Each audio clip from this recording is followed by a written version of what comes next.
Olá a todos, meu nome é Elias Souza e eu estou fazendo o primeiro vídeo aqui desse canal. Esse canal tem o intuito de fazer vídeos sobre reflexões, sobre passagens bíblicas e sobre pensamentos que eu tenho sobre a vida, sobre a filosofia e sobre a nossa fé, né? Nesse primeiro vídeo eu fiquei muito confuso, muito conturbado em sobre o que falar no primeiro vídeo. Eu tenho muitos assuntos, muitas ideias e muitos pensamentos que eu gostaria de compartilhar nesse canal. Mas eu fiquei pensando, qual deles eu falarei primeiro? E bom, para isso eu tive que procurar no meu coração que tipo de pessoa eu sou e o que faz sentido para mim e que eu posso passar para vocês.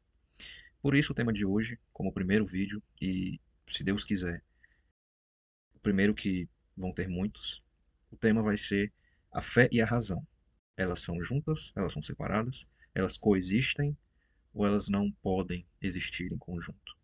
Nós vamos abordar esse tema que hoje é algo muito importante na nossa geração, porque hoje nós estamos na geração da tecnologia, na geração da informação.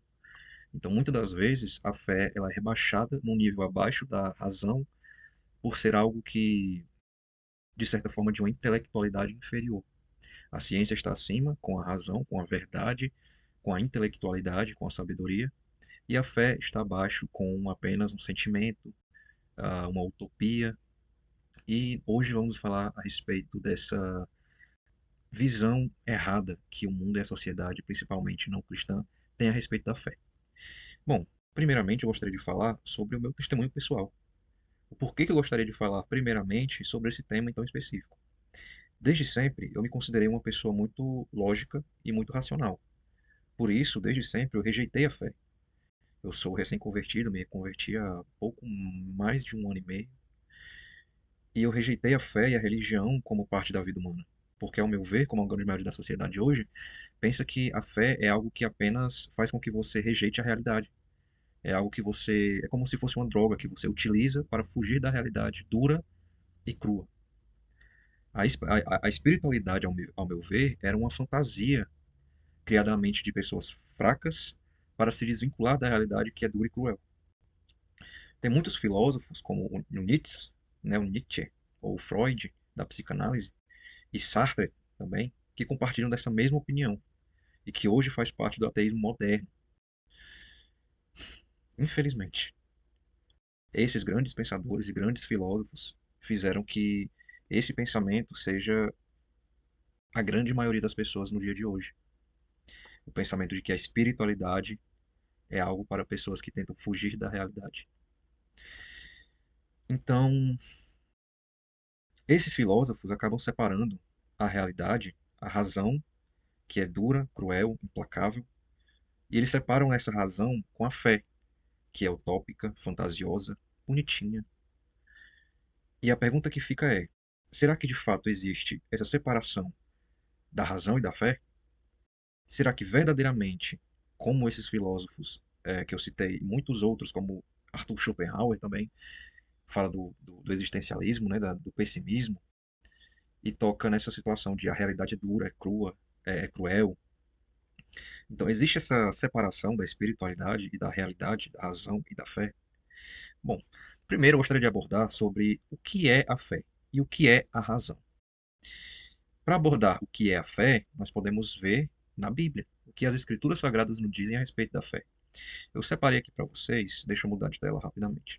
Eu separei para vocês um versículo de Hebreus, Hebreus 11, capítulo 1. E aqui ele explica perfeitamente o que é a fé na visão cristã. Ora, o autor aos Hebreus fala: a fé é o firme fundamento das coisas que se esperam e a prova das coisas que não se veem. Bom, então essa é a definição sobre o que é a fé na visão dos cristãos, na visão daqueles que seguem a Jesus Cristo. Ou seja, na visão bíblica, a fé em Deus não é algo cego ou irracional, não é um pulo no escuro que nós damos para seguir a Cristo. A fé ela é uma evidência fundamentada em experiências, em revelações, em testemunhos. E nós temos essa fé caracterizada na nossa vida, no nosso dia a dia, e muitas das vezes a gente não percebe. A gente pensa que a fé é só algo relacionado à religiosidade e espiritualidade. Mas não é, nós temos fé no nosso dia a dia. E esse conceito que o autor aos Hebreus faz de fé Ele fala é, que a fé é o firme fundamento das coisas que se esperam e a prova das coisas que não se veem. Então, vamos pegar esse exemplo na nossa vida, no nosso dia a dia, nessa nossa geração de tecnologia. Vamos colocar um exemplo. A gente pega o nosso celular e pede um Uber. Vou pedir um Uber para me deslocar da minha casa ao shopping. Ao entrar no carro daquele Uber, eu estou tendo a fé de que eu chegarei seguro ao shopping. Só que essa fé não é a fé que as pessoas pensam que é a fé religiosa. Você não está entrando naquele carro com um pulo no escuro. Ah, tem 50% de chance de eu ir e chegar bem, 50% de chance de eu não chegar. Não. Você tem uma fé que é baseada no firme fundamento das coisas que esperam. Baseadas em quê? Em experiências que você teve previamente com outros Ubers. Em revelações de outras pessoas que falaram: olha, esse aplicativo é muito bom, você consegue ir de tal lugar para tal lugar tranquilo. E de testemunhos, que também faz parte. Ou seja, graças a essas coisas que a Bíblia cita, né, eu vou falar mais uma vez, o firme fundamento das coisas que se esperam e prova das coisas que não se veem. Ou seja, ninguém consegue afirmar com certeza que aquele Uber que está pegando não vai sequestrá-lo. Mas você tem fé pela sua experiência, pelo seu testemunho. É o firme fundamento das coisas que se espera. Você espera que aquilo aconteça porque já vem acontecendo. E é uma prova daquilo que você não sabe. Isso é fé. Da mesma forma, é, a fé, esse firme fundamento que o autor aos Hebreus fala, ele no grego, né, que foi a língua escrita do Novo Testamento, no grego ele se refere a um documento que era dado aos soldados romanos. Era um documento de, basicamente, que era a fé. Que é basicamente que esse documento dizia o seguinte: olha, você, soldado romano, você vai para a guerra, mas quando você voltar da guerra, você vai ter uma terra para você e para sua família morar. Então, aquele documento era a fé, ou seja, era o firme fundamento do que ele esperava. O que ele esperava? A sua casa, o seu terreno, a sua vida, depois da guerra. E a prova do que ele não vê. Ele não viu a terra, ele não sabia que a terra existia, mas ele tinha um firme fundamento, ele tinha fé, o documento que comprovava que ele teria aquela terra. É isso que é fé. Então, essa é a fé bíblica. E é uma fé que dá para ser usada nos nossos dias, até mesmo fora da religião. Eu dei o exemplo do Uber, que é um exemplo meio esdrúxulo, eu confirmo. Mas tem muitos outros exemplos, né? Eu não vou citar para o vídeo não ficar 3 horas, porque tem muita coisa que eu anotei aqui no rascunho. Agora, para a razão, já é um pouco diferente. E eu vou abordar como as pessoas mais seculares, né, os ateus, pensam sobre o que é a razão. Eu não vou dar uma explicação mais bíblica, porque aí também não faz sentido. A razão é dita comumente, nos dias atuais, como a capacidade humana de pensar de forma lógica, né? Muitas das vezes uma forma crítica e objetiva, baseada em observação, em evidências, em argumentação, e é muito comumente associado ao método científico. Essa palavra é muito importante para o ateísmo atual. O método científico. O que é o método científico? É tudo aquilo que é considerado como verdade, tudo, perdão, tudo aquilo que é considerado como verdade precisa primeiro passar por um teste de razão científica, que precisa ser comprovado, mensurado e testado. Eu anotei que é para ficar mais bonitinho. Isso é o que significa o método científico. É tudo aquilo que é mensurado, provado e testado. Muitas das vezes num laboratório, por exemplo. Então, na razão do mundo atual, na razão das pessoas que têm esse pensamento, algo só pode ser verdade de forma absoluta, concreta e completa se essa verdade for, primeiramente, provada, mensurada e testada. Só que, por isso, dizem que a fé e a religião não se encaixam como razão. Porque a ideia de Deus, quando nós pensamos no Deus da Bíblia, no Deus de Abraão, de Isaac e de Jacó, esse Deus é muito grande para ser provado. Nós não conseguimos colocar Deus num tubo de ensaio e levá-lo para um laboratório para ser testado. Nós não conseguimos mensurar o tamanho de Deus.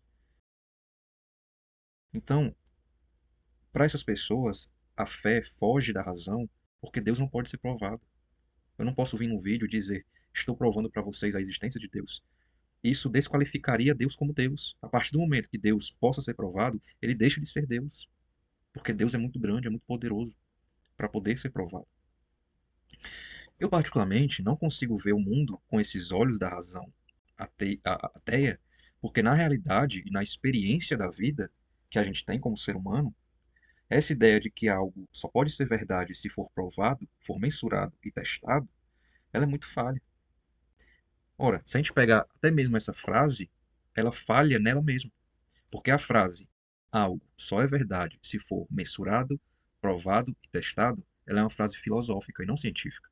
Então, essa frase também pode não ser verdadeira, porque essa frase não pode ser mensurada, essa frase não pode ser testada, e essa frase não pode ser, qual era o outro? Comprovada.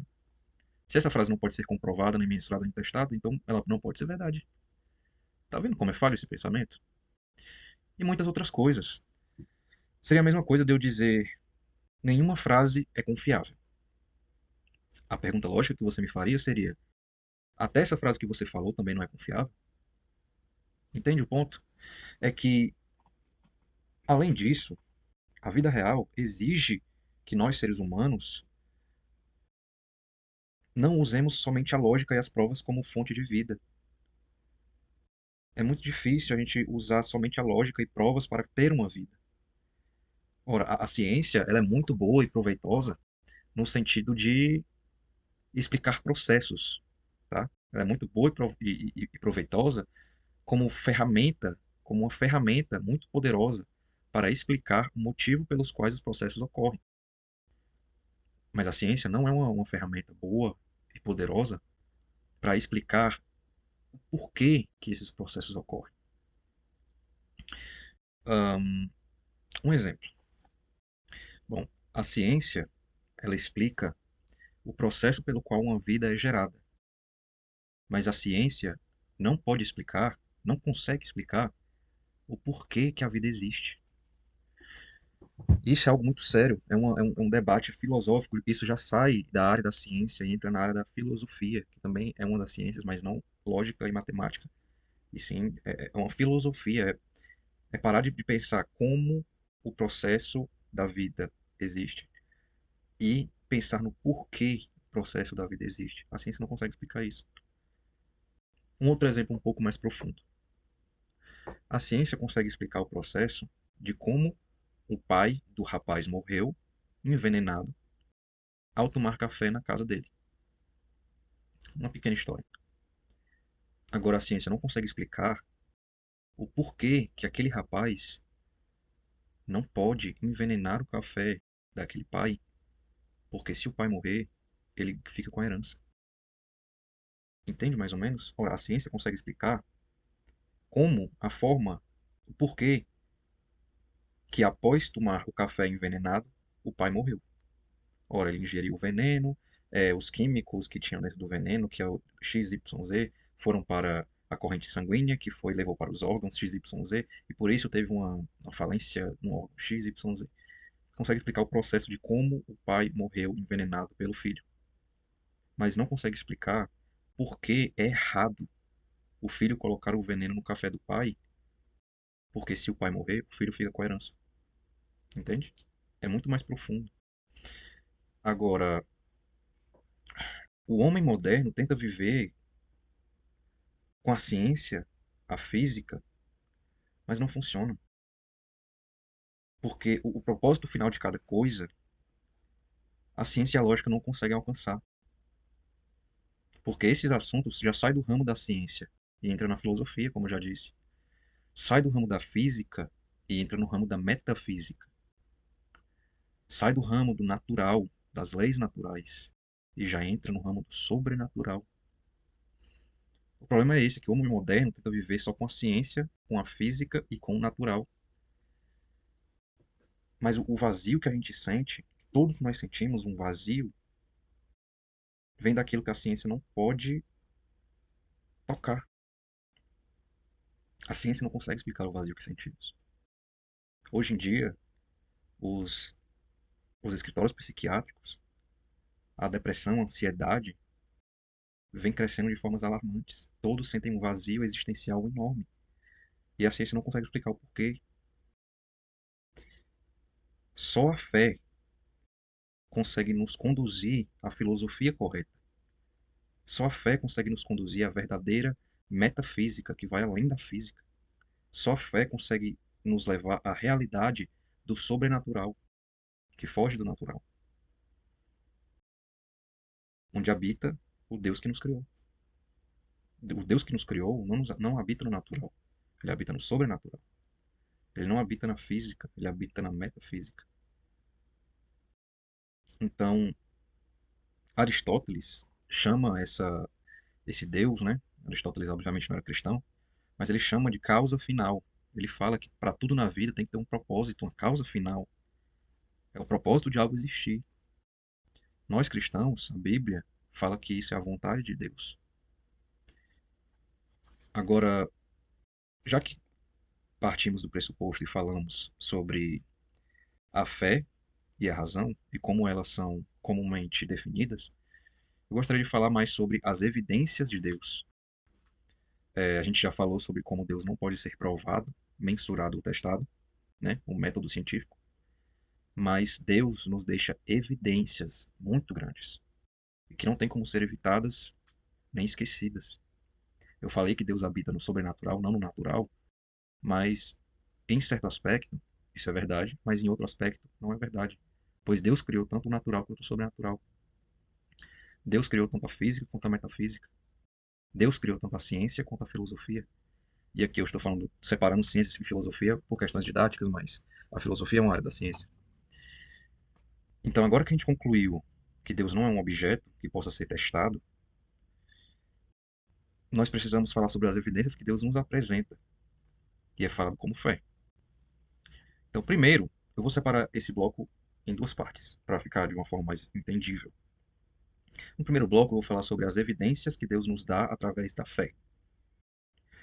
E aí, depois eu vou falar sobre as evidências que Deus nos dá através da razão. Bom, para falar sobre as evidências através da fé, eu creio que não existe outro personagem bíblico que eu possa utilizar que não seja o exemplo perfeito de fé, que não seja Abraão, pai da fé. Tanto na cultura judaica quanto na cultura cristã, Abraão é visto como o pai da fé. Então vamos olhar o exemplo de Abraão, pai da fé, como Deus nos mostra a evidência de que ele existe através de Abraão. Bom, Abraão, ele foi tratado como pai da fé por um ato que ele fez. Para quem não conhece a história de Abraão, vai ficar um pouco assustado, né? Mas eu vou explicar. O ato que ele fez foi sacrificar o seu filho para Deus quando o mesmo o pediu. Calma, você que não conhece a história de Abraão, não fique assustado. A história de Abraão é o seguinte: Abraão era um homem muito velho, tinha uma esposa, Sara, que também era muito velha, e Deus promete a Abraão uma descendência.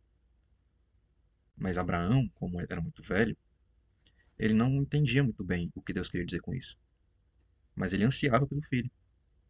Quando Deus finalmente deu o filho a Abraão, chamado Isaac, Abraão começa a ter um amor muito grande pelo seu filho. Ele amava muito o seu filho. Até que chegou o momento em que Abraão passou a amar mais Isaac do que a Deus. E o texto bíblico nos diz que Deus ele leva Abraão a, a fazer uma escolha. Ele fala: Abraão, eu quero que você pegue o seu filho Isaac, leve ao monte e o sacrifique para mim. Agora Abraão se viu a uma escolha: amar Deus sobre todas as coisas ou amar o próximo como a si mesmo. A questão é, muitas das vezes, vemos na história bíblica que para seguir o mandamento de Deus, amar Deus sobre todas as coisas, nós precisamos ferir um mandamento de Deus: não matarás.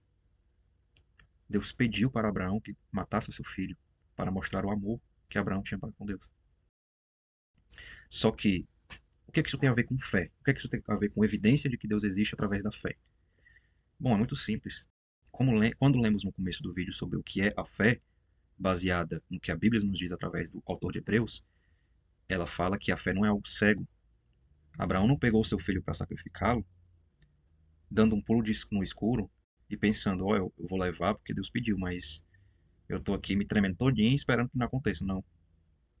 O texto bíblico nos revela que Abraão foi com a plena convicção, certeza de que o seu filho Isaque não morreria. Ele sabia, ele confiava no Deus que ele servia. Agora você pode me perguntar, você que já leu a história de Abraão, pode me perguntar, Elias, de onde que você tirou isso? Eu já li a história de Abraão e tem dizendo no texto que Abraão sabia que Deus não ia sacrificar Isaac. Bom, no texto diz que Abraão, ao pegar o filho e estava também com o servo, ele fala para o servo: fique aqui, nós subiremos, louvaremos ao Senhor e voltaremos. Abraão não mentiu. Ele realmente diz, ele pensa e tem a convicção no seu coração de que Deus não mataria o seu filho. Ele tinha a convicção no seu coração de que Deus fez a promessa que ele teria a sua antecedência através de Isaac. E ele sabia que Deus não mente, que Deus é justo, que Deus ama e que Deus é misericordioso. Abraão confiava. A fé não é um salto no escuro. A fé é a convicção daquilo que se espera, a prova daquilo que não se vê. Quer um exemplo bom? Eu incentivo a todos que lêem a história de Abraão, é uma história muito bonita. Mas quer um exemplo resumido? É que quando você vê a história de Abraão, você vê que essa fé que ele mostrou no ato de sacrificar Isaac, ele não matou Isaac, tá? No final da história, Deus provê o sacrifício para que ele não precise sacrificar o seu filho. Mas quando vemos a história de Abraão, nós vemos que teve um passo a passo até que ele pudesse chegar na fé que ele chegou para sacrificar o seu filho. Quer ver uma curiosidade? Eu separei aqui também o primeiro versículo da Bíblia onde Abraão, pela primeira vez, fala com Deus. A primeira aparição de Abraão na Bíblia. Olha só. Deixa eu abrir aqui a primeira aparição de Abraão na Bíblia. Aqui está. Gênesis capítulo 15, versículo. Vamos começar do primeiro. Depois destas coisas, veio a palavra do Senhor a Abraão em visão, dizendo: não temas, Abraão, eu sou o teu escudo, teu grandíssimo galardão. Então disse Abraão: olha só o que Abraão, a primeira frase de Abraão na Bíblia: Senhor Deus, que me has de dar, pois ando sem filhos, e o mordomo da minha casa é o Damasceno Eliezer. Disse mais Abraão: eis que não tens me dado filhos, e eis que um nascido da minha casa será o meu herdeiro. Ou seja, a primeira aparição de Abraão na Bíblia foi um questionamento. A primeira aparição de Abraão na Bíblia, o pai da fé, foi duvidar. Isso é, isso é muito, muito importante para o assunto evidência da fé. Porque Abraão, ele não nasceu com a fé em Deus. Abraão já não começou a carreira dele de servo de Deus tendo a convicção, esperando que tudo aquilo aconteceria, esperando, como o autor de Hebreus diz, tendo a prova daquilo que ele não via. Não. Abraão ele foi construindo na sua história a fé que ele tinha em Deus. Quer outro exemplo? Também separei aqui. Outro exemplo que eu separei aqui também, Gênesis, do decorrer da história de Abraão. Bom, então olha só como Abraão fala com Deus aqui em Gênesis 18, a partir do capítulo 23. Olha só, Deus diz a Abraão que vai destruir Sodoma, e Abraão começa uma série de questionamentos para com Deus. Olha só, e chegou-se a Abraão, dizendo: destruirás também o justo junto com o ímpio? Se porventura houver 50 justos na cidade, destruirás também e não pouparás o lugar por causa dos 50 justos que estão dentro dela? Longe de ti que faças tal coisa, que mates o justo com o ímpio, que o justo seja como o ímpio, longe de ti. Não faria justiça o juiz de toda a terra? Então respondeu o Senhor: se eu em Sodoma achar 50 justos dentro da cidade, eu pouparei todo o lugar por amor deles. E respondeu Abraão, dizendo: eis que agora me atrevi a falar ao Senhor, ainda que sou pó e cinza. Continua Abraão dizendo: se porventura de 50 justos faltarem 5, destruirá por aqueles 5 toda a cidade? E disse: não a destruirei, se eu achar ali 45. E Abraão continuou, e disse: se porventura se acharem ali 40. E Deus respondeu: não farei por amor dos 40. Continua Abraão: ora, não se ire, meu senhor, se eu ainda falar, se porventura se acharem ali 30. E Deus respondeu: não o farei se achar ali 30. E Abraão mais uma vez: eis que agora me atrevi a falar ao Senhor, e se porventura acharem 20? E Deus respondeu: não destruirei por amor aos 20. E disse mais: ora, não se ire, meu senhor, que ainda só mais esta vez eu falo, se porventura se acharem ali 10. E Deus diz: não destruirei por amor dos 10. É até um pouco engraçado, né? O quanto essa passagem vai mostrando a ousadia de Abraão ficar questionando sempre a Deus. Mas essa é uma passagem muito boa que a gente consegue ver o quão essa construção da fé de Abraão. A fé de Abraão não surgiu do nada. Nessa passagem é clara que Abraão fica literalmente testando para conhecer o Deus que ele serve. Olha, Deus, o Senhor é justo, certo? O Senhor vai destruir Sodoma se lá tiver 50 justos? E 40? E 30? E 20? E 10? Ali ele está provando e aumentando a sua convicção de que Deus é justo e misericordioso e amoroso. Porque em todas as vezes Deus respondia: por amor a esses tantos, eu não destruirei.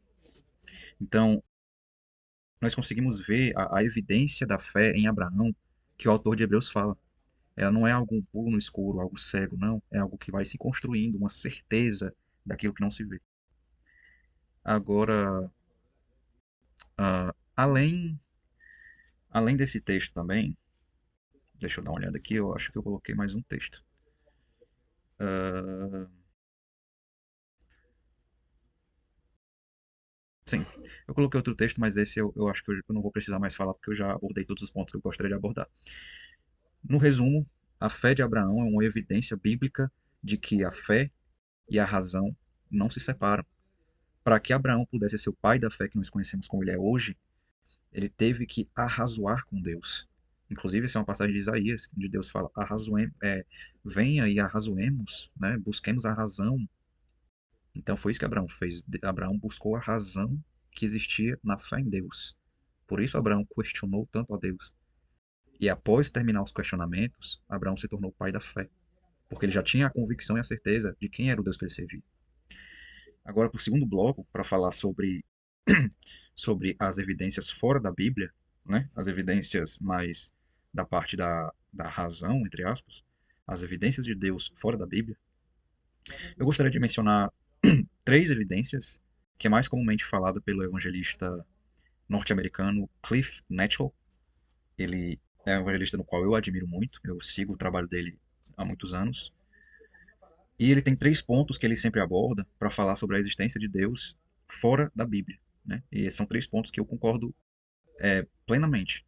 O primeiro desses pontos, ele fala sobre que a ordem e o design do universo aponta para um designer que é ordenado. Como assim? Vamos tentar explicar o que significa esse primeiro ponto. Novamente, a ordem e design do universo, de tudo que conhecemos e não conhecemos, aponta para um ser que é um designer organizado, ordenado. O ateísmo moderno prega que o universo e tudo que nele existe surgiu do nada. Né? É a teoria do Big Bang. Né? Não existia nada e, pum, tudo passou-se a existir. Então, do nada e sem motivo, nós temos ordem e significância. Isso é o que a modernidade pensa. Né? Da ordem e do design vem perdão, confundi. Do caos e do acaso vem a ordem e o design do universo. Mas vamos pegar como um exemplo para ficar de forma mais prática, mais didática. Vamos imaginar agora, metaforicamente, um prédio. Um prédio de vários andares. Em cada andar desse prédio tem vários apartamentos. Nesses apartamentos tem ar-condicionado e eletrodomésticos. Na portaria desse prédio tem um porteiro. Um cristão olhará para essa estrutura e todo o funcionamento dela e dirá: olha, olhando para esse prédio, é claro e evidente que por trás dele tem um arquiteto, tem um eletricista, tem um pedreiro, tem um marceneiro, tem o porteiro, tem o chefe de segurança. Já o ateu, nessa metáfora, olhará para esse mesmo prédio e dirá: não, nessa região, nesse local, há muitos bilhões de anos atrás, existia areia, pedra, um pouco de água, madeira, cobre, ouro e outros materiais que fazem ali todos esses componentes envolvidos, e etc. Com o passar do tempo, com tempestades, terremotos, maremotos e outras coisas do acaso, Com o passar do tempo, de bilhões e bilhões de anos, esses materiais, junto com esses terremotos, esses acontecimentos, se formou esse prédio como estamos vendo agora. Com andares, com porteiro do condomínio, com a internet, com o ar-condicionado, com o carro na garagem. Vê como esse pensamento é irracional? Dessa mesma forma, não conseguimos racionalizar de forma lógica a construção e a perfeição do nosso mundo, do nosso universo, de forma do acaso, de uma forma que, olha, tudo existe, mas não tem motivo pelo qual existe. É ilógico. É a mesma coisa de pensar que existe um prédio com andares, com condomínio, com ar-condicionado, com internet, com carro, que surgiu do nada, sem motivo, do acaso. Não teve uma mente por trás para fazer tudo aquilo com um motivo, com um significado. Então, primeiro ponto de evidência extra-bíblica, a ordem e o design do universo, no qual conhecemos, indica para um criador, para alguém, um ser que é um designer e é ordenado. O segundo ponto é que a vida, ela vem da vida. A experiência da vida mostra que a vida não vem da morte. Desde o começo dos tempos, nós podemos perceber que a vida apenas advém da vida. Inclusive, tem um estudo em que podemos ver, e esse estudo fala sobre a Eva mitocondrial. Só um adendo, aqui na descrição desse vídeo eu vou colocar todas as referências bíblicas e fontes de filósofos, frases, etc., que eu estou mencionando aqui para não ficar uma coisa jogada. Mas é só para. Acabei tocando nesse assunto porque eu vou falar desse estudo da Eva mitocondrial. Vou deixar aqui na descrição a fonte que fala sobre esse estudo, caso você esteja curioso.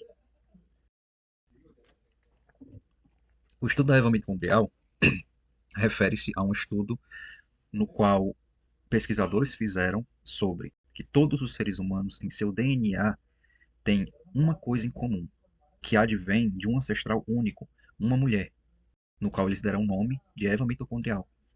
Esse DNA faz com que todos nós, seres humanos, tenhamos uma descendência única, uma raiz única de uma mulher. Ou seja, aqui eu não estou falando nem de Adão e Eva, tá? Eu só estou falando que para que, para que eu fosse gerado, a minha mãe precisou me gerar. Para que a minha mãe fosse gerada, a mãe dela precisou gerar ela. A vida apenas vem da vida. Mas quando voltamos atrás isso em um ponto de descendência ancestral, nós nos perguntamos: de onde veio toda a humanidade? A resposta da ciência afirma: a Eva mitocondrial. Pesquisadores afirmam. Agora, vamos um pouco mais distante. Se a vida vem da vida, se a vida não vem da morte ou do nada, de onde essa mulher, que chamaram de Eva mitocondrial, surgiu? E é engraçado, e nenhuma coincidência, que Jesus diz: eu sou o caminho, a verdade e a vida. Enfim, o segundo ponto é esse: a vida vem da vida. Então, tudo que existimos, que é vivo, as plantas, a natureza, os animais, os seres humanos, que vivem, possuem vida em si mesmos, eles têm que vir de algo que possui vida nele mesmo, que é a fonte da vida. O terceiro ponto e último é a moral absoluta. Esse ponto eu deixei por último, escolhi deixar por último, porque é um ponto mais complicado de refletir sobre, de falar sobre, e é o ponto mais debatido na atualidade. Na nossa sociedade, nós temos leis que regem os países. Essas leis, elas são baseadas e têm as suas raízes em uma moral divina. Esse é um fato. Quando tentamos sair dessa verdade, dessa moral divina, nós entramos na filosofia moderna que está ganhando mais espaço nos tempos atuais. Essa filosofia se chama moral relativa, ou relativismo moral. E eu separei aqui um texto que resume o significado do relativismo moral. Olha só. O relativismo moral significa que a moral depende do contexto cultural, histórico, social ou individual e não é absoluta para que todos a sigam. Ou seja, em um resumo, Não existe para o indivíduo que pensa, né, que a moral ela não é absoluta, ela é relativa, então significa que a moral apenas tem o seu valor em um ambiente social, cultural, histórico. Ou seja, eu não sei como você pensa refletindo sobre isso que eu acabei de falar, mas do fundo do meu coração, e com todo respeito aos ateus que possivelmente possam estar vendo esse vídeo e pensam de uma forma de relativismo moral, com todo respeito, mas esse pensamento é irreal e, em certo ponto, muito perigoso de se pensar. Quando a gente tenta replicar esse pensamento no dia a dia, nós não conseguimos.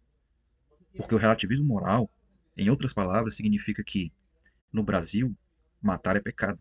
Perdão, estou com um pecado na cabeça. Significa que no Brasil, matar é um crime e é contra os valores da sociedade. Já em outro país, no qual a cultura é diferente, eles podem ter a moral de que matar é correto. Vê como isso é perigoso? E vê como isso é irreal? Não existe, não existiu na história uma sociedade que moralmente matar é correto no sentido de incentivar a matar-se uns aos outros, porque isso vai de contra o aspecto de sociedade.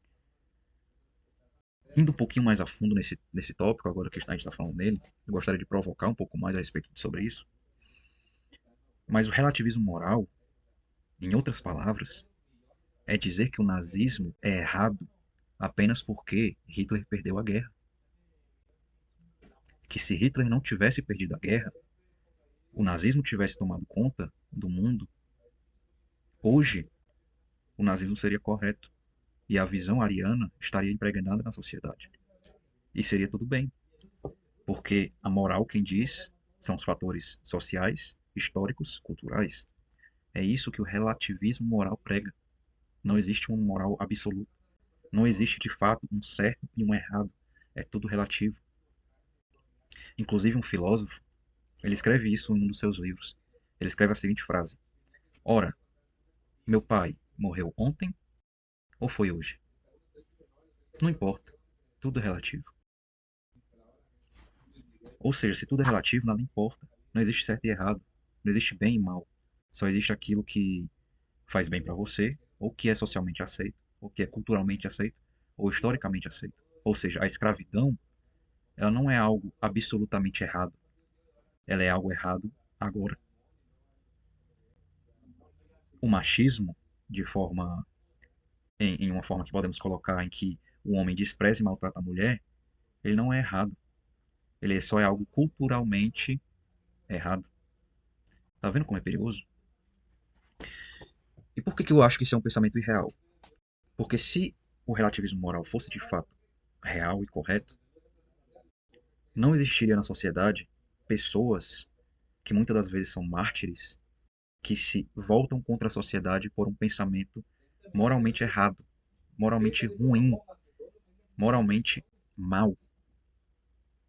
Alguns exemplos que eu posso citar é Martin Luther King Jr., que lutou nos Estados Unidos contra a segregação racial, contra o racismo estruturado que existia. A sociedade da época, a cultura da época falava: olha, nós concordamos, estamos em comum acordo que o negro precisa ser isolado dos brancos, que precisam existir ônibus para brancos e negros vá a pé, que precisam existir restaurantes bons para os brancos e os mais piorzinhos para os negros. Martin Luther King se levantou contra esse movimento e falou: isso é absolutamente mal, isso é absolutamente errado. Como eu posso dizer que a verdade, a moral é relativa quando se tem pessoas como Martin Luther King? Ou vamos pegar o exemplo de Mahatma Gandhi, que lutou contra os sistemas de casta da Índia, numa sociedade onde dizia que as castas era algo proveitoso para aquelas pessoas. Ele se levantou e disse: olha, isso é mal, isso é ruim, isso não existe. Então, no terceiro ponto e último, de uma evidência que Deus existe fora do contexto bíblico, é a moral absoluta. De fato, no nosso mundo em que vivemos, existe um bem absoluto e existe um mal absoluto. Quando nós vemos uma criança com câncer, nós sentimos um embrulho no estômago, nós sentimos uma vontade imensa de chorar e uma tristeza na nossa alma. Por quê? Porque a gente reconhece que aquilo não era para ser assim. A gente sabe no fundo da nossa alma que existe uma moral absoluta nesse mundo que é regida por Deus, o Criador, que diz isso é errado. E aí surge a pergunta que muitos ateus, que são ateus por rejeitar Deus sentimentalmente, fazem. Se Deus existe, por que tem tanto mal no mundo? Se Deus existe e ele é todo amor, toda bondade, toda justiça, por que existe tanto ódio, tanta maldade, tanta injustiça? Mas a questão que a gente deve abordar ainda não é porque, não é porque, né, se o mundo é assim, por que Deus é assim? A questão que devemos abordar vem antes dessa pergunta. É, se Deus não existe, por que você se importa? Se Deus não existe, de onde você tira o significado da palavra maldade? De onde você tira o significado da palavra injustiça? Como você conhece que está indo pelo caminho errado se você não sabe qual é o caminho correto? Como que você sabe que está pegando o caminho da esquerda se você não sabe que é a direita? Como você consegue abrir a boca para falar sobre o mal se você afirma que não existe o bem? A primeira pergunta que você se deve fazer não é se existe Deus, por que existe o mal? E sim, existe Deus. Se o mal existe, o bem também existe. Aí você pode abordar a questão de forma completa. Por que existe o mal se Deus existe e ele é bom? A resposta para isso, o livre-arbítrio humano. Mas para essa resposta eu precisaria de um vídeo só para essa resposta. E eu tô vendo aqui já que já tá passando dos 40 minutos de vídeo. 50, na verdade. Oh, glória a Deus. Mas a reflexão vai, a gente vai falando, a gente vai vendo aqui pontos e não tem como escapar do pensamento, né? Se escapar é pior. Então, deixa aqui no comentário se você quer um vídeo falando só sobre o livre-arbítrio humano. É um assunto bom, muito bom mesmo. Mas eu não vou pegar muito sobre isso porque vai dar 3 horas de vídeo. Mas, em resumo, tá? Vou voltar para os 3 pontos fora da Bíblia para falar sobre a evidência que Deus nos dá da existência dele. Primeiro, a ordem e design do universo aponta para um criador que é ordenado e um design. Segundo ponto, a vida só vem da vida. A vida não vem da morte ou do acaso. Terceiro ponto, a moral absoluta nos revela que existe de fato uma verdade absoluta e uma mentira absoluta, um mal absoluto, um bem absoluto. E para que essas coisas existam, precisa existir um juiz, um Deus, um ser superior que dite o que é essa verdade, o que é essa mentira, o que é o bem, o que é o mal. E Deus faz isso quando a Moisés no Monte Sinai, ele distribui os seus 10 mandamentos. Todas as leis que regem o mundo hoje são baseadas nos 10 mandamentos que Deus dá a Moisés. Bom, eu espero ter sido didático nesse vídeo. Eu espero que tenha dado para entender todo o contexto da razão e da fé, de como elas são conjuntas e não separadas. Eu espero que não tenha sido nem um pouco confuso e que, se tiver sido, por favor, comente aqui embaixo o que você não concorda ou não entendeu. Se você não concorda com algo, eu peço que coloque apenas de forma respeitosa nos comentários, né? E que eu vou responder a todos de forma também respeitosa e sempre baseado na realidade e na Bíblia e na fé que eu tenho no meu Deus. E bom, a última coisa que eu posso dizer é que a fé e a razão, elas não precisam brigar. A fé e a lógica não são separadas.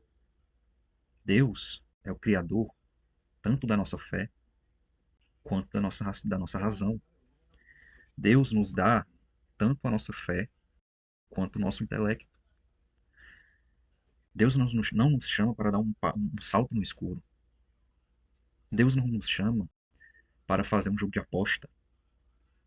Olha, eu não conheço o Senhor, eu não sei quem você é, eu não o vejo, eu não o sinto, mas eu vou apostar que o Senhor existe para ver se eu vou para esse céu mesmo. Não é para isso que Deus nos chama. Deus nos chama para dar um passo consciente em direção à luz. Deus nos chama para ler as Escrituras Sagradas Deus nos chama para ler as Escrituras Sagradas. Em Isaías ele fala: venha e arrazoemos. Ou seja, busque a razão na minha palavra sagrada. Eu creio que a razão, a lógica, a intelectualidade pode te levar à porta, mas somente a fé faz com que essa porta seja aberta.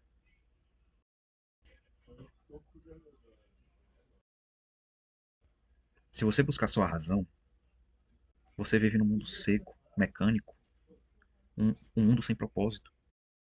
Somente com a razão você não consegue agarrar as melhores coisas que esse mundo tem a oferecer. Perdão, as melhores coisas que Deus tem a oferecer. Só com a razão você não consegue agarrar aquilo que Deus tem para você. Tem um filósofo ateu chamado Arthur Schopenhauer. É um nome complicado. Arthur Schopenhauer. E ele tem o seguinte dizer. Esse é um dizer muito impactante que eu gravei no meu coração, porque é muito impactante esse dizer. Ele fala: o ser humano vive intensamente entre a ânsia de ter e o tédio de possuir. Vou dizer de novo. O ser humano vive intensamente numa ânsia de ter e o tédio de possuir. Quando desejamos algo, estamos em agonia e ansiedade até conseguir o que queremos. Mas quando finalmente conseguimos, vem o tédio. Porque a gente percebe que aquilo que a gente queria não nos satisfez plenamente.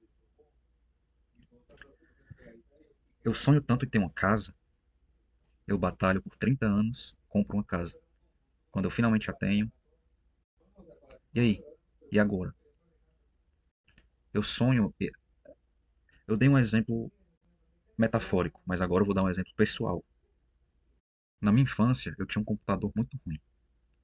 E eu sempre fui o cara da tecnologia, jogava muitos jogos. Até hoje eu gosto muito de jogar. E o meu computador era horrível. Tá? Me desculpa, mãe, se a senhora estiver ouvindo esse vídeo, né? Mas meu computador era muito ruim na infância. Eu lembro que eu jogava Minecraft em 2011. Jogava Minecraft a 8 FPS, 8 frames por segundo. Quem entende de jogo vai entender o quão ruim é esse computador. E eu lembro que o meu pensamento, quando eu tinha meus 11 anos e jogava Minecraft a 8 FPS, era: eu quero tanto crescer, eu quero tanto poder arranjar um emprego, porque aí com o meu dinheiro eu vou comprar um melhor computador, com a melhor placa de vídeo, o melhor processador, e eu vou rodar o meu Minecraft a 200 FPS. Vai ficar perfeita a minha vida. Hoje, eu estou aqui trabalhando nos Estados Unidos, estou ganhando muito bem. Eu tenho aqui esse notebook, que é um notebook de última geração. No Brasil, eu tenho um computador, que também é um computador de última geração, mas eu não tenho paciência para jogar nada. Eu possuo aquilo que eu sempre quis, mas eu tenho tédio de utilizá-lo, porque eu já tenho. Essa é a verdade. Eu estou desabafando, porque esse é a carne, esse é o ser humano. Vive intensamente na ânsia de ter e no tédio de possuir. Isso é muito triste. Agora, o que é que nos satisfaz plenamente? O que é aquilo que nós podemos ansiar e sabemos com certeza que vai nos saciar? Só tem uma coisa na existência e na realidade que faz isso, meus irmãos. É a promessa que Jesus nos faz da vida eterna. Todo ser humano luta para viver. Todo ser humano quer viver eternamente, quer ter aquele momento feliz para sempre e não quer viver um momento triste nunca mais. Todo ser humano anseia pela eternidade no sentido bom da palavra. Uma eternidade de bonança, de felicidade, de bênção. Jesus nos promete essa eternidade. Jesus Cristo diz: olha, vocês creem no meu Pai? Creem também em mim. Na casa de meu Pai há muitas moradas. Se não fosse assim, eu já vos teria dito. Eu irei agora, prepararei um lugar para vocês e voltarei para buscá-los. Ali ele está nos prometendo a vida eterna, de bonança, de bênção, de felicidade.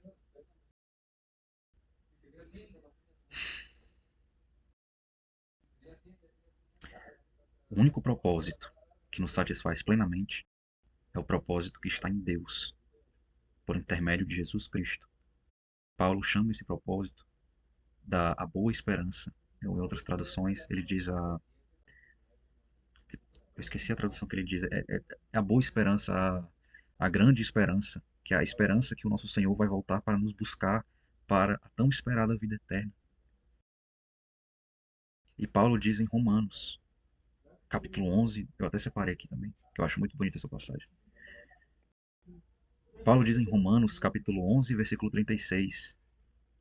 Deixa eu mudar aqui. Pronto. Olha só.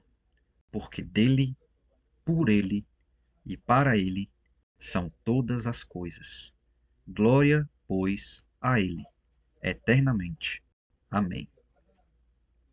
O que é que esse texto significa? Significa que até a nossa razão, até o nosso intelecto, que vem da mente, da intelectualidade, a razão que vem da mente, da intelectualidade, até isso vem dele e pertence a ele. Por ele, para ele, são todas as coisas. E ele nos dá essa razão, essa intelectualidade, ele deseja que nós utilizemos dessa intelectualidade para nos levar à conclusão óbvia e verdadeira, que é que ele nos ama, nos quer ao seu lado. Eu espero que você tenha gostado desse vídeo. Eu sei que há uns 15 minutos atrás deve ter ficado algumas vozes de fundo, os meus colegas de trabalho aqui dos Estados Unidos, tá? Então, não se surpreenda você escutar aqui um espanhol do nada, tá? Eu peço perdão, mas eu espero que de fato esse vídeo tenha ficado bom no sentido de entender a palavra, de compreender o que eu estou querendo passar. E é isso. Mantenha aqui o seu comentário dizendo o que você achou desse vídeo, dê sugestões de vídeos e temas futuros. Se você não concorda ou apenas não entendeu, explique aqui embaixo que eu tentarei explicar de uma melhor forma para você. Que Deus abençoe e uma boa noite a todos.